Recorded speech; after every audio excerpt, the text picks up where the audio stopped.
So, Samurai Pizza Cat's getting a new game. That's unexpected. So, the big cheese is up to his old tricks again, huh? Well, we've got 9 lives, plus continues. And when the game gets tough, you know who to call. We are the Samurai Pizza Cats! That's right, ladies and gentlemen, the Samurai Pizza Cats are back with a brand new video game. The Big Cheese has an evil scheme up his sleeve, and it's up to you, the player, to stop him from taking over Little Tokyo. Switch between your favorite cats, Speedy, Guido, and Polyester, and get ready for some nostalgic pepperoni action.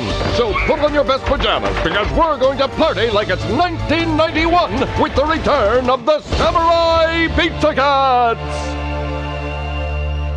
I mean, I guess maybe not unexpected. Someone is reviving Cowboys of Moo Mesa, so I guess anything at this point from the mid-90s, late 80s, early 2000s is up for grabs on nostalgia, and this is a somewhat well-known series or well-remembered series, so I guess that's not a super shocking thing. And it's an anime, and I'm pretty sure Crunchyroll still has the rights to it. So in the Venn diagram of things that will probably get a game reboot at some point, this probably lands smack in the middle of, yeah, probably inevitable. I guess maybe because it feels like the sort of thing that might also be expensive to get the rights to under some weird circumstance, but someone apparently managed it, especially because it was a Saban thing at one point, so regardless of whether or not it should be expensive, it probably was expensive before it wasn't, because for a while Saban was just hanging on to fucking everything before they were holding on to nothing. Because I don't think Saban is hanging on to any of their TV rights now. I heard VR Troopers is going to be part of the Tubi library now, at least for a while. I guess Saban is pretty much only making movies and doing Hayam's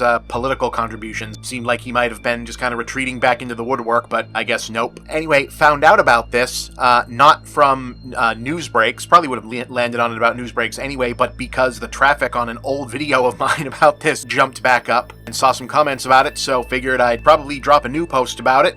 I'm going to pop the original episode back on the end of this one because people can get the context, and also run times are traffic are money. And it looks like the developers are really going in for this. They put new animation on the front of this. New cell animation even. That's pretty cool. And the game looks like an action RPG. Looks like fun.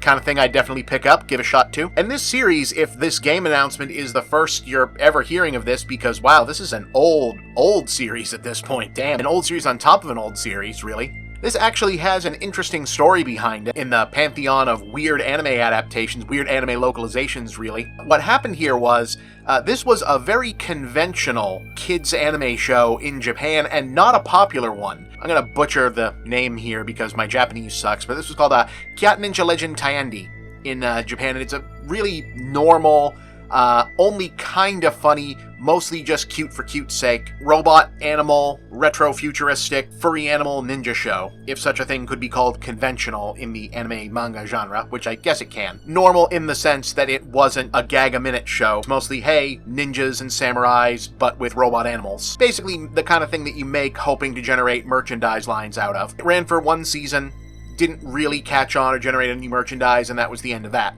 It was picked up by Saban, probably on the basis of it had animals and they were running a pizza shop, and therefore could easily be mapped onto a Ninja Turtles alike for US audiences. I really think that the fact that they made it a pizza shop in the show, I really honestly think that the only thing that ever would have attracted Saban to this as something to localize for US audiences was that it was animals and pizza, and therefore they could localize it into a Ninja Turtles type thing and ride that wave. Anyway, because this was something that no one ever really cared that much about when it was on and then forgot about once it was over in Japan, there was no preservation of any of the scripts or really any of the production materials other than the videotapes of the show itself for them to work with on the localization. So when the American writing staff got these tapes, they were basically told, okay, here is a Japanese show, hope some of you speak Japanese, if not, good luck figuring out what this was about when you have to translate it into English. So they were basically told to just watch the episodes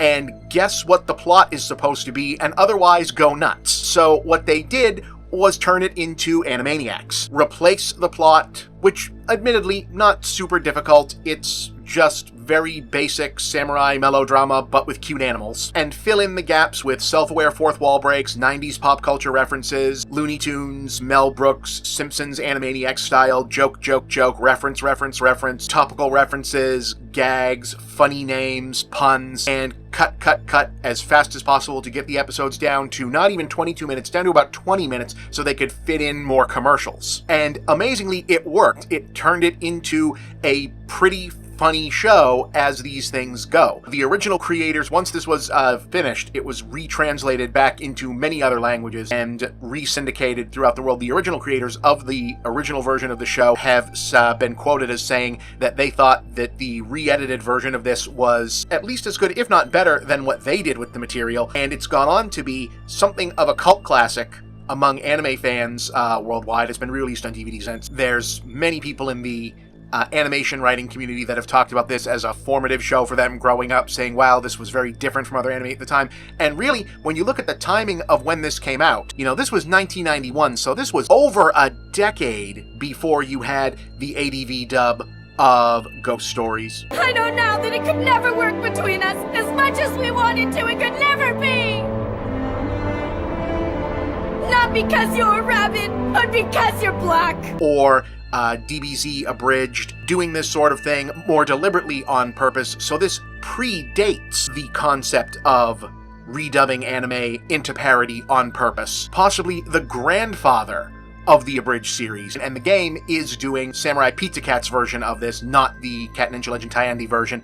That is just really cool. This is a rebirth of a cult classic and in its own weird way, a game-changing moment in anime fandom. That's very cool. However the game turns out, it's got to be worth at least a playthrough for just the nostalgia hit alone. And if you get a chance to check out this series, it's fun. Definitely worth a look for a nostalgia hit, and for younger audiences, it's a cute, fun show. More detail on that in the original episode that I did on this years ago, which I'm going to run right now. So give that a look. And yeah, that's a thing that's happening.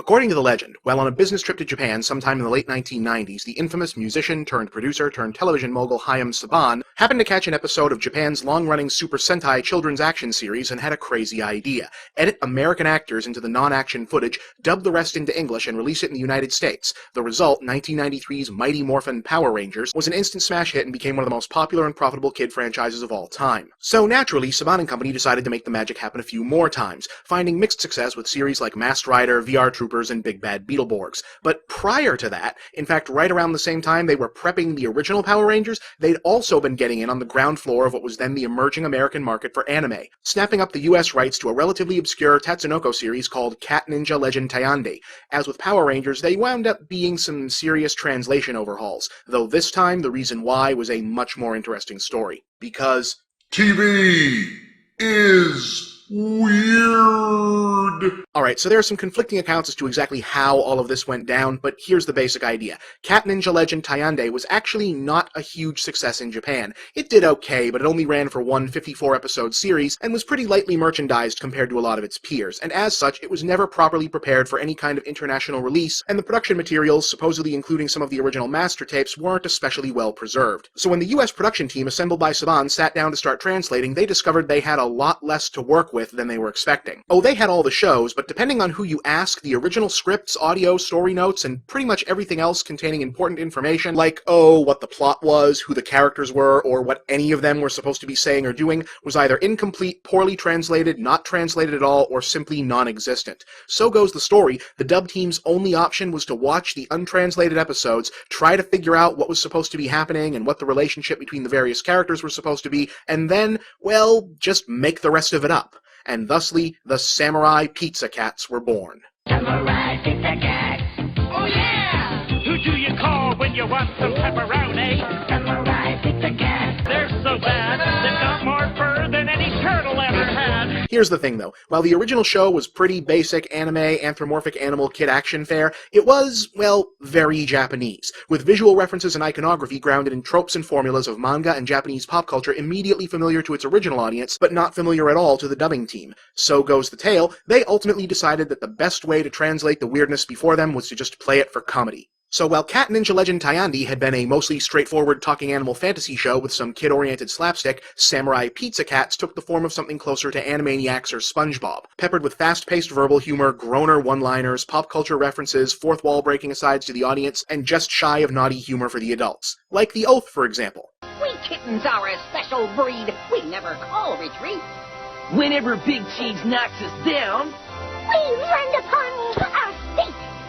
So hail to thee, O Pizza Cat! Please ring your little bell. Although you may be pen and ink, we know you'll fight like Pizza Cat! Yeah, that's right. Samurai Pizza Cats was essentially its own abridged series. And yes, their samurai armor has little cat bells. That's awesome. What was it about? Well, it all took place in Little Tokyo, a retro-futuristic version of feudal Japan populated entirely by talking robot animals. Gee, I can't imagine what about that seemed so bizarre to the dubbing team. The ostensible ruler, Emperor Fred, is in actuality a well-meaning idiot whose power is manipulated by his corrupt, not-so-secretly evil Prime Minister, the Big Cheese, who schemes to seize power via his private army of ninja crows commanded by his underlings Bad Bird and Geriatric.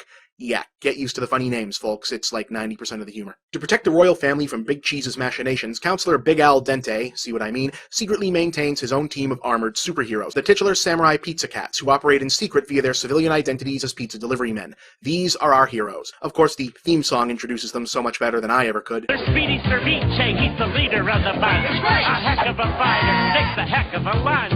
And little Polyester, who's never afraid of going into battle when the bad guys invade. Here's Guido Anchovy, a wild romantic rover. This cat gets down with a love hangover. Though the revised English dub was completed in 1991, it didn't actually start to air most places until much, much later, not until 1996 in the US, when Power Rangers had turned Saban into a kids' TV juggernaut. And wouldn't you know it, the joke-laden, satirical redub actually clicked with audiences. To this day, while the original series is barely a footnote in its own country, this funny version was a big hit in some territories, and remains a cult classic with anime fans. Even the original creators are alleged to have said they thought it was better as a spoof. Since the original TV run, though, the show has remained a bit hard to come by. Saban sold the rights to most of its kids' TV brands to Disney in the early 2000s, which is supposedly why the characters weren't able to turn up in Tatsunoko vs. Capcom. But recently, Saban bought all their material back and, along with the long-awaited DVD releases of the original seasons of Power Rangers, have announced a complete DVD release for Samurai Pizza Cats later this year. You know, I can't help but wonder what else might have been better if someone had lost the script. I'm Bob, and that's the big picture.